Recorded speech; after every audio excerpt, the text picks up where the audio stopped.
आखिर है क्या रामायण? जनिए रामायण और रामचरितमानस के 10 बड़े अंतर। वाल्मीकि कृत रामायण और तुलसीदास कृत रामायण में कई बड़े अंत हैं। आओ जानते हैं 10 खास बड़े अंतर। अगर पढ़ो तो आंसुओं पे काबू रखना। प्यारे पाठकों, छोटा सा वृतांत है। एक रात की बात है। माता कौशल्या जी को सोते में अपने महल की छत पर किसी के चलने की आहट सुनाई दी। नींद खुल गई। पूछा कौन है? मालूम पड़ा श्रुतिकीर्ति जी हैं। नीचे बुलाया गया। श्रुतिकीर्ति जी, जो सबसे छोटी बहू है, आज चरणों में प्रणाम कर खड़ी रह गई। माता कौशल्या जी ने पूछा, श्रुति, इतनी रात को अकेली छत पर क्या कर रही हो बिटिया? क्या नींद नहीं आ रही? शत्रुघ्न कहाँ है? श्रुतिकीर्ति की आंखें भर आई। माँ की छाती से चिपई, गोद में सिमट गई, बोली, माँ उन्हें तो देखे हुए 13 वर्ष हो गए। उफ! कौशल्या जी का हृदय कांप कर झटपटा गया। तुरंत आवाज लगी, सेवक दौड़े आए। आधी रात ही पालकी तैयार हुई। आज शत्रुघ्न जी की खोज होगी। माँ चली। आपको मालूम है शत्रुघ्न जी कहाँ मिले? अयोध्या जी के जिस दरवाजे के बाहर भरत जी नंदीग्राम में तपस्वी होकर रहते हैं, उसी दरवाजे के भीतर एक पत्थर की शिला है। उसी शिला पर अपनी बाह का तकिया बनाकर लेटे मिले। माँ सिराहने बैठ गई। बालों में हाथ फिराया तो शत्रुघ्न जी ने आंखें खोली। माँ उठे, चरणों में गिरे। माँ, आपने क्यों कष्ट किया? मुझे बुलवा लिया होता। माँ ने कहा, शत्रुघ्न यहाँ क्यों? शत्रुघ्न जी की रुलाई फूट पड़ी। बोले, माँ, भैया राम जी पिताजी की आज्ञा से वन चले गए। भैया लक्ष्मण जी उनके पीछे चले गए। भैया भरत जी भी नंदीग्राम में हैं। क्या ये महल, ये रथ, ये राजसी वस्त्र विधाता ने मेरे ही लिए बनाए हैं? माता कौशल्या जी निरुत्तर रह गईं। देखो क्या है ये राम कथा। ये भोग की नहीं, त्याग की कथा है। यहाँ त्याग की प्रतियोगिता चल रही है और सभी प्रथम है, कोई पीछे नहीं रहा। चारों भाइयों का प्रेम और त्याग एक दूसरे के प्रति अद्भुत, अभिनव और अलौकिक है। रामायण जीवन जीने की सबसे उत्तम शिक्षा देती है। भगवान राम को 14 वर्ष का वनवास हुआ तो उनकी पत्नी माँ सीता ने भी सहर्ष वनवास स्वीकार कर लिया। परंतु बचपन से ही बड़े भाई की सेवा में रहने वाले लक्ष्मण जी कैसे राम जी से दूर हो जाते? माता सुमित्रा से तो उन्होंने आज्ञा ले ली थी वन जाने की, परंतु जब पत्नी उर्मिला के कक्ष की ओर बढ़ रहे थे तो सोच रहे थे कि माँ ने तो आज्ञा दे दी, परंतु उर्मिला को कैसे समझाऊंगा, क्या कहूँगा? यही सोच विचार करके लक्ष्मण जी जैसे ही अपने कक्ष में पहुँचे तो देखा कि उर्मिला जी आरती का थाल लेके खड़ी थी और बोली, आप मेरी चिंता छोड़ प्रभु की सेवा में वन को जाओ। मैं आपको नहीं रोकूंगी।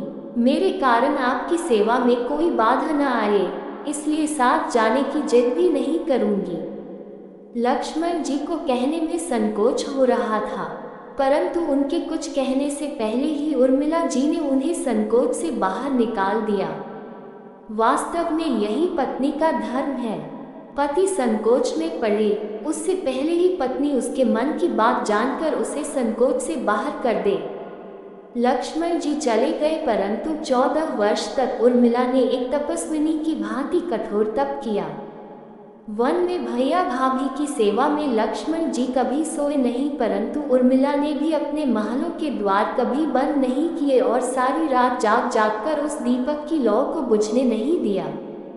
मेघनाथ से युद्ध करते हुए जब लक्ष्मण को शक्ति लग जाती है और हनुमान जी उनके लिए संजीवनी का पहाड़ लेके लौट रहे होते हैं, तो बीच में अयोध्या में भरत जी उन्हें राक्षस समझकर बाण मारते हैं और हनुमान जी गिर जाते हैं। तब हनुमान जी सारा वृतांत सुनाते हैं कि सीता जी को रावण ले गया, लक्ष्मण जी मूर्छित हैं। ये सुनते ही कौशल्या जी कहती हैं कि राम को कहना कि लक्ष्मण के बिना अयोध्या में पैर भी मत रखना, राम वन में ही रहे। माता सुमित्रा कहती हैं कि राम से कहना कि कोई बात नहीं, अभी शत्रुघ्न है, मैं उसे भेज दूंगी। मेरे दोनों पुत्र राम सेवा के लिए ही तो जन्मे हैं। माताओं का प्रेम देखकर हनुमान जी की आंखों से अश्रुधारा बह रही थी। परंतु जब उन्होंने उर्मिला जी को देखा तो सोचने लगे कि यह क्यों एकदम शांत और प्रसन्न खड़ी है। क्या इन्हें अपनी पति के प्राणों की कोई चिंता नहीं?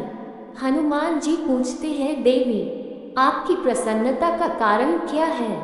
आपके पति के प्राण संकट में हैं। सूर्य उदित होते ही सूर्य कुल का दीपक बुझ जाएगा। उर्मिला जी का उत्तर सुनकर तीनों लोगों का कोई भी प्राणी उनकी वंदना किए बिना नहीं रह पाएगा। वे बोली, मेरा दीपक संकट में नहीं है, वो बुझ ही नहीं सकता। रही सूर्योदय की बात, तो आप चाहे तो कुछ दिन अयोध्या में विश्राम कर लीजिए, क्योंकि आपके वहां पहुंचे बिना सूर्य उदित हो ही नहीं सकता। आपने कहा कि प्रभु श्री राम मेरे पति को अपनी गोद में लेकर बैठे हैं। जो योगेश्वर राम की गोदी में लेटा हो, काल उसे छू भी नहीं सकता। ये तो वो दोनों लीला कर रहे हैं। मेरे पति जब से वन गए हैं तब से सोए नहीं हैं। उन्होंने न सोने का प्रण लिया था, इसलिए वे थोड़ी देर विश्राम कर रहे हैं, और जब भगवान की गोद मिल गई तो थोड़ा विश्राम ज्यादा हो गया। वे उठ जाएंगे, और शक्ति मेरे पति को लगी ही नहीं, शक्ति तो राम जी को लगी है। मेरे पति की हर श्वास में राम है, हर धड़कन में राम, उनके रोम रोम में राम है, उनके खून की बूंद बूंद में राम है, और जब उनके शरीर और आत्मा में है ही सिर्फ राम, तो शक्ति राम जी को ही लगी, दर्द राम जी को ही हो रहा। इसलिए हनुमान जी आप निश्चिंत होके जाएं, सूर्य उदित नहीं होगा। राम राज्य की नींव जनक की बेटियां ही थीं, कभी सीता तो कभी उर्मिला। भगवान राम ने तो केवल राम राज्य का कलश स्थापित किया, परंतु वास्तव में राम राज्य इन सब के प्रेम, त्याग, समर्पण, बलिदान से ही आया। एक काल का अंतर। महर्षि वाल्मीकि जी ने रामायण की रचना प्रभु श्री राम के जीवन काल में ही की थी। राम का काल 5114 ईसा पूर्व का माना जाता है, जबकि गोस्वामी तुलसीदास जी ने रामचरितमानस को मध्यकाल अर्थात विक्रम संवत 1631 अंग्रेजी सन 1573 में रामचरितमानस का लेखन प्रारंभ किया और विक्रम संवत 1633 अर्थात 1575 में पूर्ण किया था। एक शोध के अनुसार रामायण का लिखित रूप 600 BC का माना जाता है। 2 भाषा में अंत। महर्षि वाल्मीकि जी ने रामायण को संस्कृत भाषा में लिखा था, जबकि तुलसीदास जी ने रामचरितमानस को अवधी में लिखा था।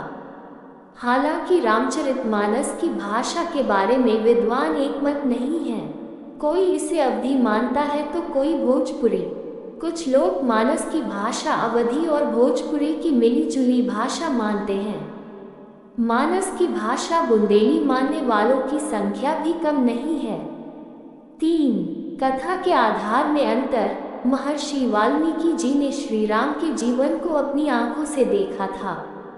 उनकी कथा का आधार खुद राम का जीवन ही था, जबकि तुलसीदास जी ने रामायण सहित अन्य कई रामायणों को आधार बनाकर रामचरितमानस को लिखा था। ये भी कहते हैं कि उनकी सहायता हनुमान जी ने की थी। श्लोक और चौपाई। रामायण को संस्कृत काव्य की भाषा में लिखा गया, जिसमें सर्ग और श्लोक होते हैं, जबकि रामचरितमानस की दोहों और चौपाइयों की संख्या अधिक है। रामायण में 24,000 श्लोक और 500 सर्ग तथा 7 कांड है। रामचरितमानस में श्लोक संख्या 27 है, चौपाई संख्या 4608 है, दोहा 1074 है, सोरठा संख्या 207 है और 86 छंद है। 5 रामायण से ज़्यादा प्रचलित है रामचरितमानस।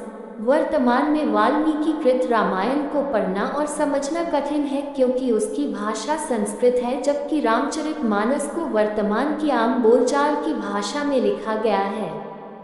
जनामनस की इस भाषा के कारण ही रामचरितमानस का पाठ हर जगह प्रचलित है। 6 राम के चरित्र का अंतर।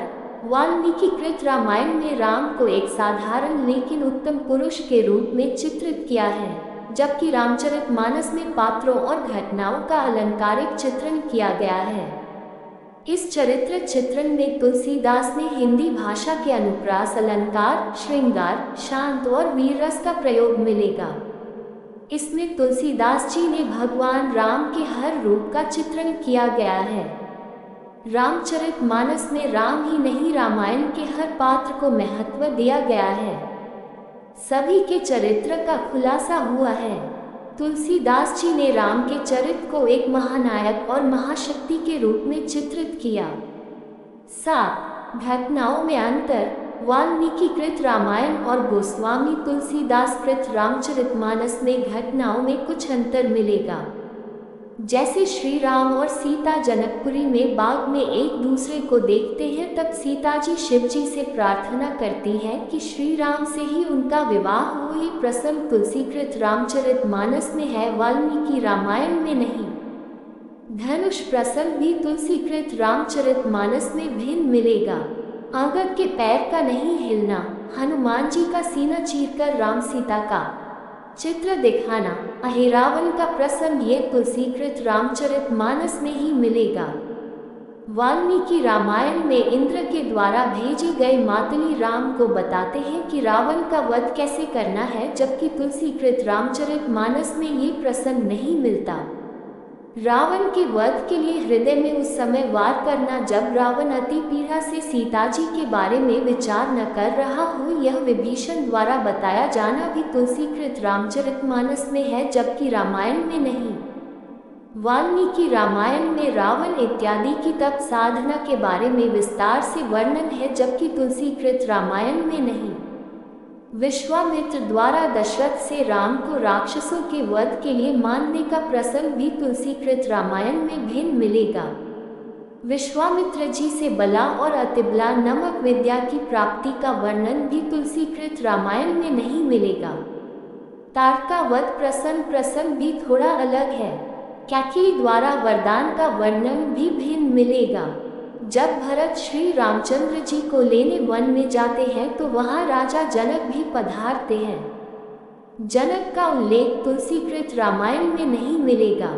इसी तरह और भी कई प्रसंग हैं जो या तो तुलसीकृत रामचरितमानस में नहीं है और है तो भिन्न रूप में।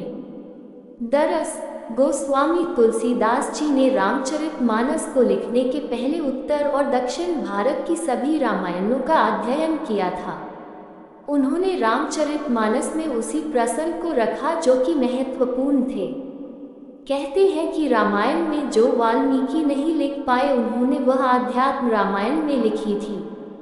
तुलसीदास जी ने कुछ प्रसंग आध्यात्म रामायण से भी उठाए थे।